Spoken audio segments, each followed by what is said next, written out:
Hello and welcome back to our Tally classes.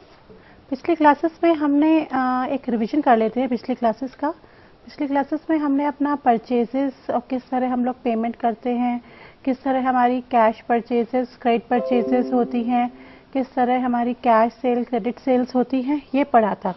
तो now we are moving to another topic, वो है bank. आप सब अवेयर होंगे कि बैंक की क्या क्या ट्रांजेक्शन्स होती है, हम बैंक से क्या क्या करते हैं। हम बैंक से क्या क्या करते हैं, हम बैंक में पैसा डिपॉजिट करते हैं, हम बैंक से पैसा विड्रॉ करते हैं, हम लोग चेक इशू करते हैं बैंक से, हम लोग चेक रिसीव करते हैं। ठीक है, तो ये सब एंट्री हम लोग टैली में किस तरह करते हैं, आज का वीडियो हमारा इस बारे में है। So let's start the video. सबसे पहले हमें अपना टैली ERP9 सॉफ्टवेयर खोलना है।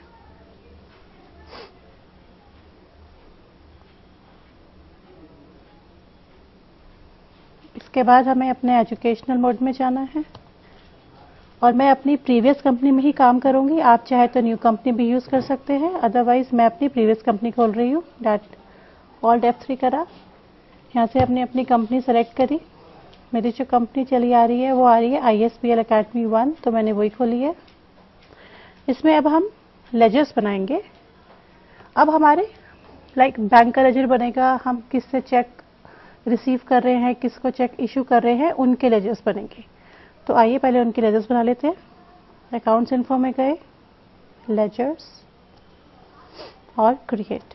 मैं एक बैंक का सबसे पहले एक लेजर बनेगा, मैंने HDFC बैंक ले लिया है। ये हमारा बैंक अकाउंट में जाएगा। बैंक ब्रांच आप यहाँ पे डाल सकते हो, कुछ भी आपने डाली, आड़त बाजार। चेक सेट चेक बुक्स का अगर आपको डिटेल डालना है, चेक प्रिंटिंग कॉन्फ़िगरेशन डालना है, आप सब यहाँ पे डाल सकते हैं। आपने फिर से यहाँ पे अपना बैंक का डाल दिया, आड़त बाजार Dehradun, country India, state Uttarakhand, pin code optional है, फिर भी मैं डाल देती हूँ। ये हमारा बैंक इश्यू हो गया है। अब इसमें कुछ नेम्स बने हैं, हम उन्हीं से अपनी चेक इश्यू और चेक रिसीव की एंट्री कर लेते हैं। ठीक है, तो इसके लिए हम क्या करेंगे, हम लोग अपना अकाउंटिंग वॉचेस में गए और हमें ट्रांजैक्शंस करनी है। कोई भी चेक इशू की एंट्री होती है वो होती है हमारी F5 में, और कोई भी चेक रिसीव की एंट्री होती है वो होती है हमारी F6 की में। ठीक है, और इसमें हम लोग अपना चेक इशू कर सकते हैं पर्सनल यूज़ के लिए भी, जिसके लिए एक ड्राइंग का लेजर बनता है, वो मैं इसमें बना लेती हूँ। उसके लिए अकाउंट्स इन्फो में गए, लेजर्स, क्रिएट। तो मैंने एक ड्राइंग्स का लेजर बनाया। ड्राइंग्स आपका कैपिटल से रिलेटेड होता है तो ये अंडर कैपिटल आएगा, ड्राइंग्स और एंटर। तो now we are moving to accounting entries. उसके लिए अकाउंटिंग वाउचर्स में जाएंगे, हम इशू की एंट्री करते हैं। हम कोई भी नाम ले सकते हैं। अब ये भी कर सकते हैं, एक शॉर्टकट होता है लेजर्स बनाने का। सपोज आप कोई नाम, आपको कोई नया नाम लेना है, कि इंस्टेड कि आप वापस दोबारा जाओ लेजर में और नया नाम बनाओ, आप यहाँ पर भी लेजर उसका क्रिएट कर सकते हैं। उसके लिए क्या की होती है, Alt+C, तो आपका लेजर क्रिएशन का विंडो खुल जाएगा। और सपोज मैं एक यहाँ पे नेम ले लेती हूँ जिसको मैंने चेक इशू करना है। मैंने ले लिया यहाँ पे मोहित, मैंने चेक इशू करना है, तो ये मेरा सन्ड्री क्रेडिटर होगा। उसकी डिटेल डालनी है तो हम लोग यहाँ पे डाल सकते हैं। हम बैक स्पेस से पीछे जा सकते हैं और उसका एड्रेस, वो कहाँ को बिलोंग करता है, कंट्री, स्टेट, पिन कोड, हम ये सब डाल सकते हैं। हमें कितना इशू करना है, सपोज हमने उसको 15,000 का चेक इशू करना है। अभी हम लोग मेथड ऑफ एडजस्टमेंट होता है ये, इसमें हम ऑन अकाउंट लेंगे और क्रेडिट में बैंक आ जाएगा, HDFC बैंक 15,000। अब ये चेक का डिटेल्स का विंडो खुल गया है कि चेक कितने अमाउंट का है। इंस्ट्रूमेंट मतलब चेक नंबर, 6 डिजिट्स होती हैं चेक बुक में, चेक नंबर पे, तो चेक की लीफलेट पे, तो हमने यहाँ पे इंस्ट्रूमेंट नंबर में उसका चेक नंबर लिख दिया है। डेट ज़रूरी नहीं है कि 2 मई का हो, सपोज वो 1 मई का भी हो सकता है। तो मैंने यहाँ पे फर्स्ट में डाल दिया।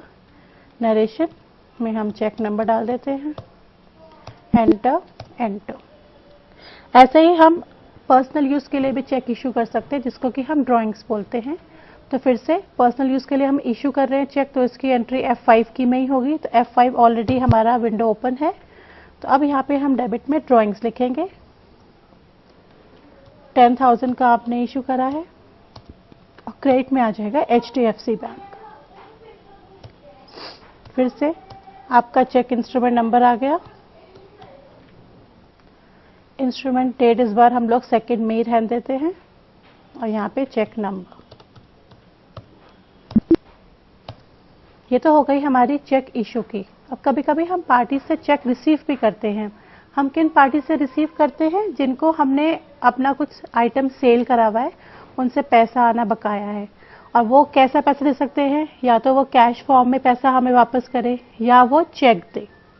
ठीक है, तो अब हम लोग क्या करेंगे, यहाँ पे चेक ले रहे हैं सपोज हम लोग अपने डेटर से, तो अब हम चेक रिसीव करेंगे उनसे। जब रिसीव करते हैं कोई चीज़ तो उसकी एंट्री होती है F6 में। अब क्रेडिट पूछ रहा है, तो सपोज एक क्वेश्चन हम यहाँ पे ऐसे ले लेते हैं कि हमें चेक रिसीव हुआ है सोहन एंड कंपनी से। तो इस पे एंट्री क्या होगी? क्रेडिट में आएगा सोहन एंड कंपनी। तो अभी हमारा वो लेजर नहीं बना है इसमें, तो हम लोग यहाँ पे ऑल सी करके उसका नया लेजर बना लेते हैं। सोहन एंड कंपनी, हमने चेक इससे रिसीव हुआ है, तो ये हमारा सन्ड्री डेटर है। यहाँ उसका डिटेल डालना है तो वो हम डाल सकते हैं। तो सपोज हमारा 20,000 का हमने इससे चेक रिसीव करा है ऑन अकाउंट, और डेबिट में हमारा बैंक HDFC है। जो चेक हम रिसीव करेंगे वो हम लोग कैश कराने के लिए उसे अपने बैंक में डालेंगे, तो डेबिट हो जाएगा HDFC बैंक। इंस्ट्रूमेंट नंबर आ गया हमारा, एंटर। यहाँ पे हमारा बैंक आ गया। लिस्ट ऑफ बैंक्स अगर हमें देना है तो दे सकते हैं, नॉट एप्लीकेबल है। यहाँ पे चेक नंबर, ये हो गई चेक रिसीव की एंट्री। ठीक है, कभी कभी हम क्या करते हैं स्टूडेंट्स, हम लोग कभी कभी हमें पार्टी से डिमांड ड्राफ्ट्स भी मिलते हैं।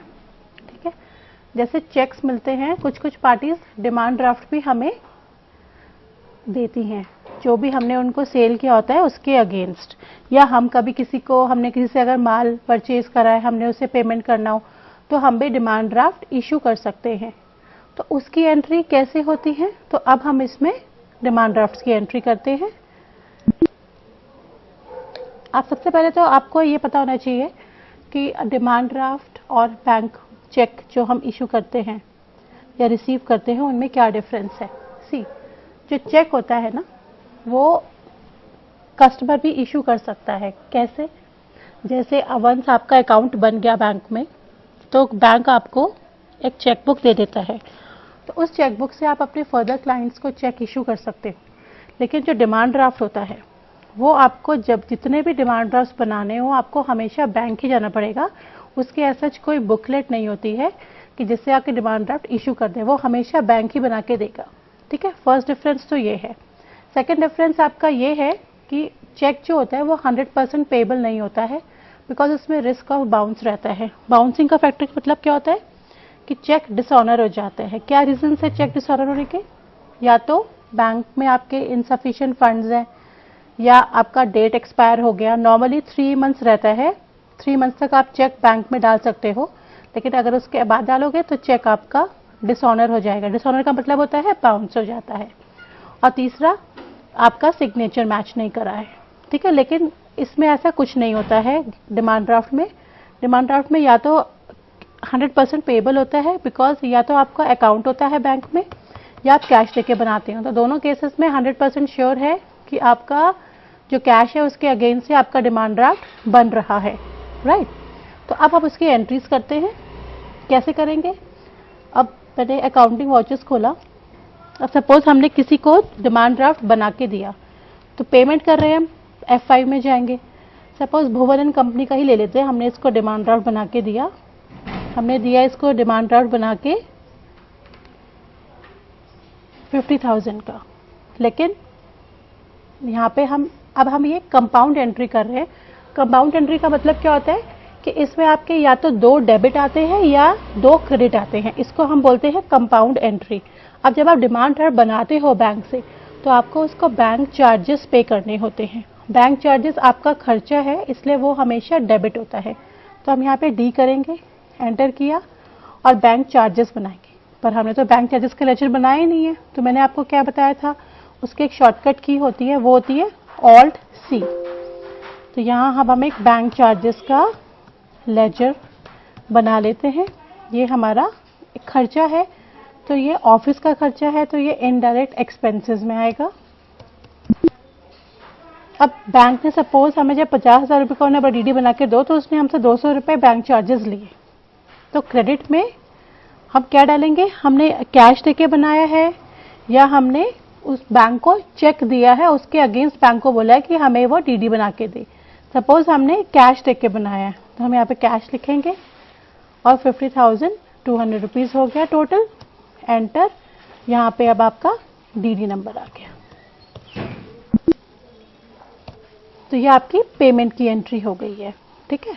अब सपोज आपको किसी पार्टी से डीडी रिसीव हुआ, तो जब आप डिमांड ड्राफ्ट रिसीव करते हो तो उसको एज अ जैसे आप चेक रिसीव करते हो वैसे ही एंट्री के तौर पे उसे आप ट्रीट करोगे, उसको कोई अलग तरीके से ट्रीट नहीं किया जाएगा।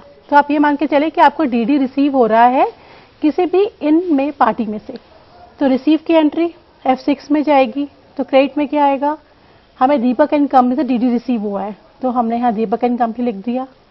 15,000 का उसने हमें डिमांड ड्राफ्ट बना के दिया। अगेंस्ट है कि ऑन अकाउंट, हमने कहा ऑन अकाउंट, और यहाँ पे डेबिट में HDFC बैंक जहाँ हमारा अकाउंट है वहाँ जाएगा। ये आपका चेक या डीडी नंबर, इंस्ट्रूमेंट नंबर जो भी होगा वो यहाँ आ जाएगा, और इस तरह से आपकी डिमांड ड्राफ्ट की एंट्रीज हो जाएगी। अब किस तरह हम अपनी एंट्रीज को देखते हैं, मैं पहले ही बता चुकी हूँ कि आप डिस्प्ले में जाएंगे, डे बुक खोलेंगे तो आपकी सारी एंट्रीज आ जाएंगी। यहाँ पे ऑल्ट F2 करेंगे तो फर्स्ट की एंट्री भी वो शो करने लगेगा, ठीक है। अब स्पेसिफिकली अगर हमें बैंक की एंट्रीज देखनी है, क्योंकि आज हमने इस वीडियो में सिर्फ बैंक की एंट्रीज करी हैं, तो उसके लिए हमें कहाँ जाना पड़ेगा, अकाउंट बुक्स में गए, कैश और बैंक बुक में। देखिए उस समय लास्ट वीडियो में बताया था आपको सिर्फ हमारे पास कैश बैलेंस था 25,200, लेकिन अब हमारे पास, क्योंकि हमने आज इस वीडियो में हमने अपनी बैंक की एंट्रीज भी करी है, तो हमारा बैंक का बैलेंस भी आ गया है। हमारा बैंक कौन सा है, HDFC बैंक, उसमें हमारा इतना बैलेंस शो कर रहा है।